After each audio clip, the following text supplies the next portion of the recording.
We got our first look this week at the governor's plan to revamp the education system. And it's nothing short of a sweeping overhaul that would consolidate power at the state level, diminish local control, and upend how schools are funded. It's all in response, of course, to anger over property tax increases. In other states and in the general fund, we budget to revenues. But in the education fund, we raise revenues to meet the approved budgets. And property taxes end up being the shock absorber. Plus, just hours after Donald Trump is inaugurated, a Border Patrol agent is shot and killed in the Northeast Kingdom. We have the latest on what we know about that case, and perhaps more importantly, on what we still don't know. All that and more ahead on Vermont This Week.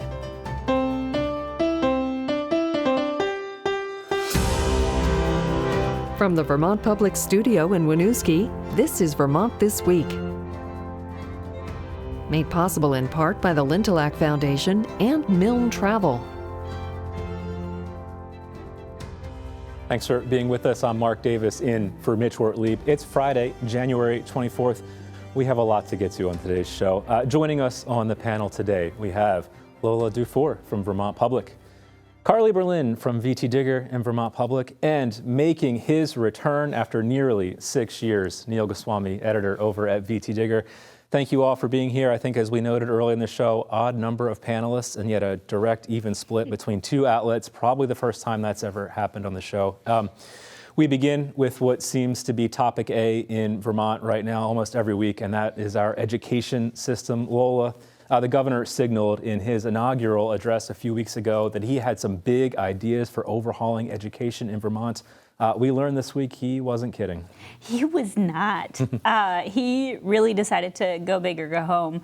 As you mentioned in your intro, this takes direct aim at local control, and it does so on two fronts, right? It says instead of 119 school districts, each with their own school boards, we should have 5. 5 school boards, 5 central offices.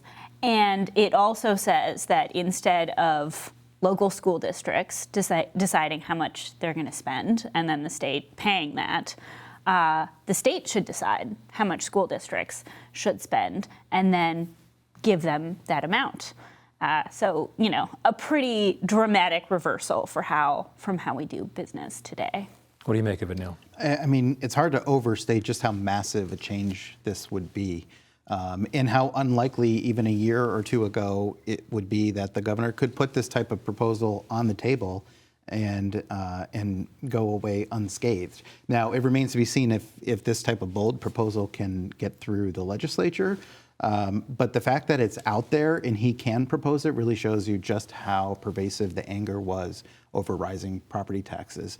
And it's more than just the districts. I think they're proposing moving rulemaking from the Board of Education to the Agency of Education. So it really is consolidating a lot of power in Montpelier. And it would just be a massive, massive change from the way we've done things for a very long time here in Vermont.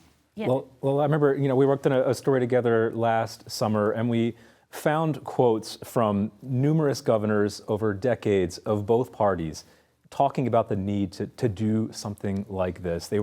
It was eerie how identical. Governor Scott said things, Governor Shumlin said things, Governor Douglas, even before that. Yes. the broad strokes notions here are not new at all, but it also makes you wonder, how feasible is the execution of something like this? I mean, that's the big question, and there are so many landmines that Scott and the legislature will have to wade through. One thing that we don't know yet is how much this formula would actually give to schools, right? And that's a pretty huge unknown at this stage in the process that will dictate whether or not certain people can support it. And then there's also the question of choice, right? What do you do in these big regional school districts? Does that mean that choice is expanded, or does it mean that some towns have to give it up? Kind of either of those scenarios could be pretty big political non-starters for different constituencies. So, and then there's also just the backlash that we are necessarily going to see against any centralization of power on this scale, given that, this is Vermont. But to Neal's point, I I think it's fascinating that Governor Scott proposed this. I mean, he's someone who's got like such a keen understanding of where the electorate is. I mean, he's one of the most successful politicians any of us have ever seen operate. And so I wonder what this might mean about the conversations the electorate is ready to have. Yeah, and I think the response from Democratic leaders in the legislature is really notable too. It was pretty tepid. In years past, I think they would have attacked this proposal as being unrealistic, knocking down local control, but they're willing to talk about it, and I think it's an acknowledgement of how people are feeling out there. Of course, the Vermont NEA, the largest teachers union in Vermont, is firmly opposed to this already, but there will be a lot of discussion in the months and years ahead as we move through this, and we'll see where they end up. We talk about local control. It's a term that's thrown out there a lot.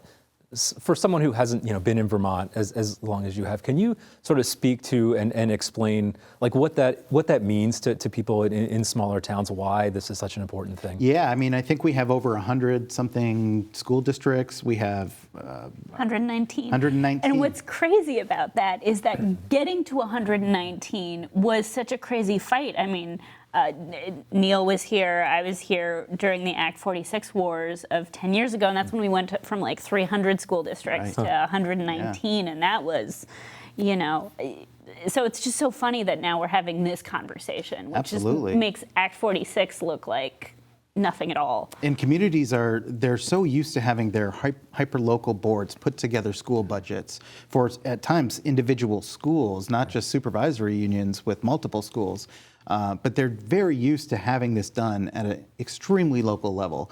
And what the state is proposing now is that these funding choices will be made in Montpelier, not in these towns. And we're going to have a lot of reaction over the months ahead from people, and we'll see how they take it. But it's a massive change. Well, the governor also sort of made a comment that part of the thinking was effectively that it's easier on the state level to make really hard decisions than it is on the local level, that there had been a sense that perhaps we were punting really tough things, and by that I mean closing schools, consolidating schools, on local volunteers and not sort of state experts and state professionals, which would seem to indicate that they fully anticipate hard decisions being made were this to be implemented. They're being very upfront that this plan would contemplate closing schools and taking that decision away from the hyper-local level. And you're right, that's the argument they're making. And I have heard that argument from Democrats. I've heard it from superintendents. I don't want to say that all Democrats agree with that or all superintendents. There's a huge, there's diversity of opinion, but Phil Scott's not making it up when he says that he's heard that from folks on the ground. Another argument that we hear, though, a lot from the governor, from others, is a great deal of concern about the fate of Vermont outside of Chittenden County. It's not an original thought. The governor talked about it again, I think, in more stark terms than he ever has at his inaugural address a few weeks ago. Chittenden County is prospering. It's the rest of Vermont that we've got to worry about. However, when we start talking about school and school consolidation, it would seem likely that, at least on paper, a lot of the communities and places where some of these hard decisions are going to have to be made, thanks to population size, thanks to population projections, might well be in the very same communities that the governor is saying he's most concerned about going forward. How do we square that circle? I think the administration would argue that their plan is actually going to direct more funding to some of those communities than those communities are right now asking, right? One of their arguments is that in this local control system, you actually have quite a few high-need communities that are just low spenders culturally, and that a lot of the higher spending is going to more affluent liberal areas because more affluent liberal communities are just willing to say yes to higher spending. And that a foundation formula, so a formula where the state decides, would direct more of that money towards those places. But yes, they're also saying we're going to see some school closures. I think it's some rural schools would close. I think it's also possible that under this scenario, places like Montpelier High would close, or Stowe High.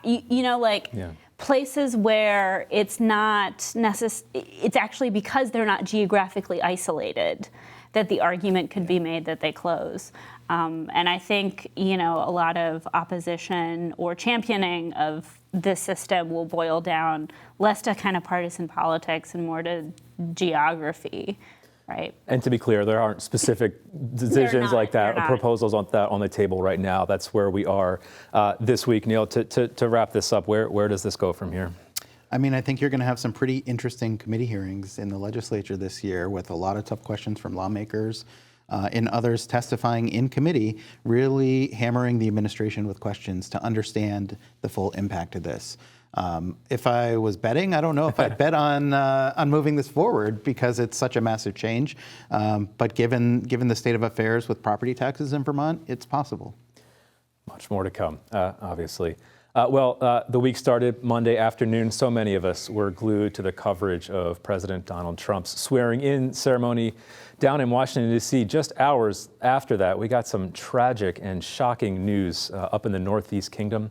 Border Patrol agent David Chris Mayland was shot and killed along I-91 in Coventry. A second person was also killed. A third is hospitalized. Neal, information about this case was pretty scarce this week up until a few hours ago. We learned a lot more. What do we know right now? Yeah, so we know that we don't know a lot. Yeah. What we do know is that on Monday afternoon, Border Patrol agents stopped a car on I-91 in Coventry, and that resulted in a shootout that killed Agent Mayland. Today, Friday, a young 21-year-old woman from Washington State, Teresa Youngblood, was charged in U.S. District Court in Vermont, but not for killing Agent Mayland, but for firing the weapon and causing other harm. So we do not know yet who fired the fatal shot, if somebody will be charged with firing a fatal shot. We know that the passenger in that vehicle, the owner of the vehicle, his name was Felix Bockholt. He is a German national, and there's been some conflicting information about whether the visa he was in the United States on was current or not. The FBI this week reported that it was current. In court documents today, they noted that it might be expired or is expired. So there's a lot we still don't know. But we do know this was a real tragedy and claimed the life of Agent Mayland. On Thursday, there was a procession from UVM Medical Center where his body was and taken to a funeral home in South Burlington.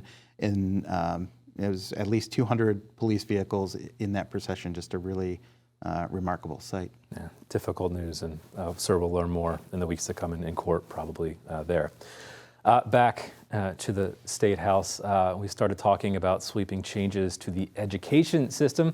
Carly, this week we also heard about some new proposals on your beat.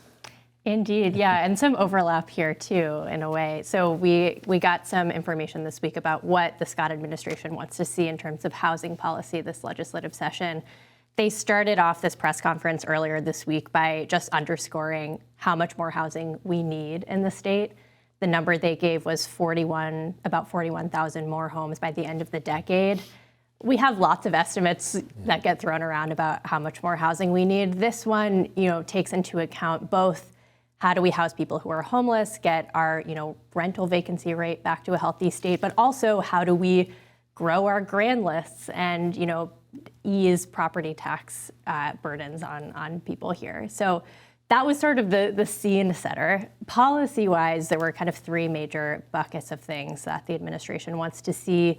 First is taking on the appeal process for new housing. So that's, how, a neighbor to a project, for example, can challenge it in court if they don't want to see that development happen. They'd like to see those standards raised. So if, land use planning says we want to encourage housing in this place, it's going to be harder to challenge it and delay it or kill that kind of project. So that's one kind of policy ask. We're also seeing, more asks around Act 250, the state's signature land use law, very controversial. We had a big reform Governor's favorite last year, and the administration wants to see some of these kind of temporary carve-outs for housing get expanded this coming year. We have a little bit more from the governor on his ideas. We don't want houses to litter our mountainsides or development that replaces our farmland. What we're asking for is to make it easier and faster to develop in the places where it makes sense, where there's existing infrastructure. Governor seemed like he's fighting a little bit of a cold, like most of us are. But let's get back to this. It's easy to get lost in numbers. 41,000 homes by the end of the decade. So 5 years, 41,000 homes. Carly, most communities in Vermont don't have 41,000 homes. We're talking about something really significant in scope and in size. You've also done some reporting recently on, this isn't new. We've been talking about this for years. There have been some changes to Act 250 in recent years to encourage more development.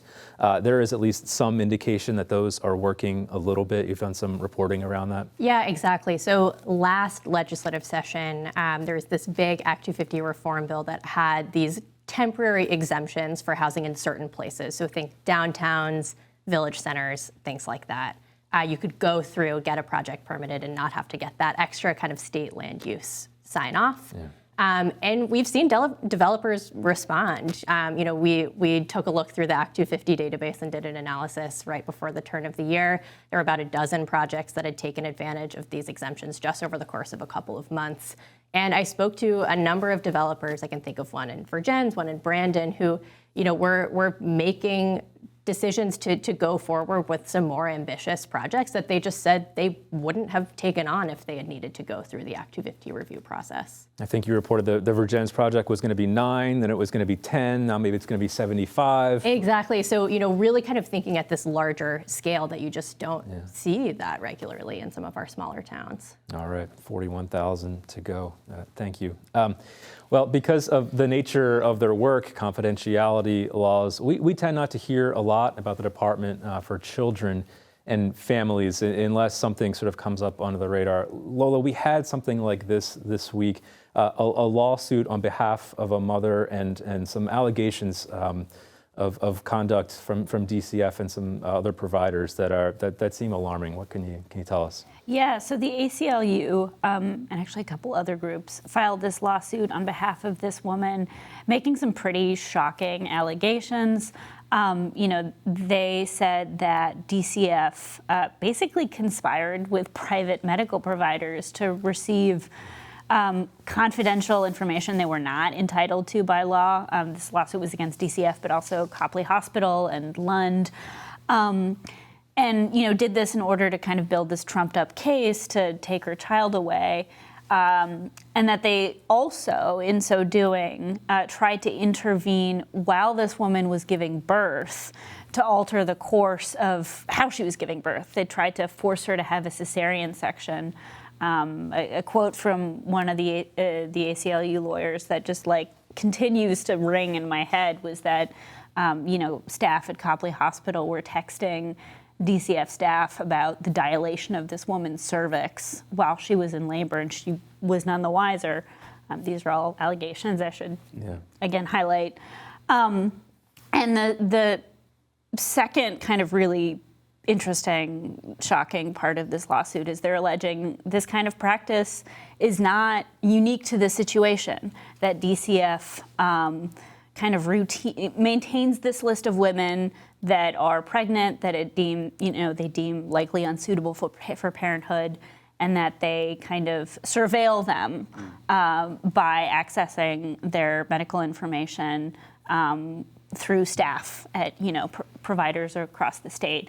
The third thing that's really interesting about this case is that they're alleging constitutional violations, that this woman's constitutional rights were violated under this new amendment to the Vermont Constitution that we just passed, right? The Reproductive Liberty Amendment, which I think a lot of people think of as the abortion amendment, but actually enshrined in our constitutional the right to reproductive autonomy. And this will be an interesting test of what that actually might mean, right? Certainly, I think, I don't know if it's the first actual test of it, but certainly the first high-profile one. Yeah. And so she is seeking damages. She is seeking to eventually stop the high-risk pregnancy calendar, is what they call it. Again, I think important to emphasize we have not heard from DCF yet. These are just allegations from one side. And I think it's also worth noting sort of the history of DCF in Vermont and when they sort of come into the spotlight. I was here in 2014, for example, and we had 2 toddlers who were killed in homicides. Both those toddlers had contact with DCF, and so there was this outcry for effectively DCF to be more assertive in protecting children. The pendulum sometimes feels like it can swing, and of course it's hard to penetrate sort of their operations in some ways because we're dealing with children and confidentiality. Right, and these are incredibly hard calls to make. But yeah, I mean, this is something that sort of, I've increasingly heard from advocates, right, that the pendulum swung too far in one direction after those really high-profile deaths, and that now, DCF is kind of too aggressively taking children away. And I think there was another lawsuit a few years ago. Lawmakers have taken some interest in reforms to kind of internal DCF protocols along these lines. So I think this is probably going to be a topic that we hear more and more about. All right. Well, we keep ping-ponging back and forth between Montpelier and D.C. Certainly all eyes on President Trump and the inaugural address. He has made clear one of his top priorities, Neal, is reversing the notion of birthright citizenship in Vermont. That has led to an immediate outcry and action by several states, including ours. That's right. We saw this happen in 2016, a flurry of executive actions, executive orders by President Trump. This one basically tries to strike at the heart of the 14th Amendment, which guarantees citizenship to people born in the United States or who are naturalized in the United States. Most legal scholars have looked at the order and said it's blatantly unconstitutional. And in fact, a federal judge has put a pause on it for the time being, noting that it is unconstitutional in that the president does not have the power to overturn parts of the Constitution at will, even with executive powers. So we'll see what happens, but Vermont is one of the states that has challenged it. I suspect we'll be joining a few more challenges to executive orders in the coming days, weeks, and months ahead because the president has shown a penchant for using executive orders more than some. Probably also fair to note that it's unconstitutional until the U.S. Supreme Court says otherwise. Correct. So we might have a little ways to go. Yeah. Neal, I'm going to stay with you. I learned something this week that kind of blew me away. I had to deal with medical debts in Vermont. 60,000 Vermonters, which is approximately 10% of our population, is carrying medical debt, more than $150 million worth of it. The Treasurer's Office has some ideas to reduce that? Yeah, the Treasurer is pitching a plan to take about $1 million worth of money that he already controls in his office and use it to buy the medical debt of some Vermonters at basically a penny per dollar. Apparently you can buy debt pretty cheap in this country and then try to collect on it. I did not know that. But for basically a penny per dollar, he's looking to use $1 million to offset maybe $100 million in medical debt for people and basically buy it up and then forgive it. So these people would be, they would have a clean slate. Pretty good thing for Treasurer Mike Piechek to pitch if you have political ambitions. I was hoping you might go here. I was going to know, we seem to hear an awful lot from the Treasurer. Yes, we sure do. What's up with that? Yeah, Mike Piechek is an ambitious person, and I think he's, very well rumored to be interested in higher office than Treasurer. So what a wonderful thing if you can eliminate debt for residents of Vermont. And I believe the $1 million ask, he's not asking for more money. He's saying he's basically already got it in his own budget. Yeah, he does need legislative approval to do this. Yeah. So he will be seeking that. Bit of a rounding error, though, I would think, in the grand scheme of things. So. All right. We got one last note, a little lighter note on a pretty newsy week. The James Beard semi-finalists were announced this week. They call that the Oscars for the food world, apparently. Vermont, as usual, very well represented in these awards. The owners of Burlington's Honey Road and Gray Jay were nominated, as was the bar Wolf Tree in White River Junction. I haven't made it there. The chefs behind Mayday in Burlington and Canteen Creamy in Waitsfield also nominated. I have very little experience with all these places. I want to hear from you guys, though. These are congratulations to all these places.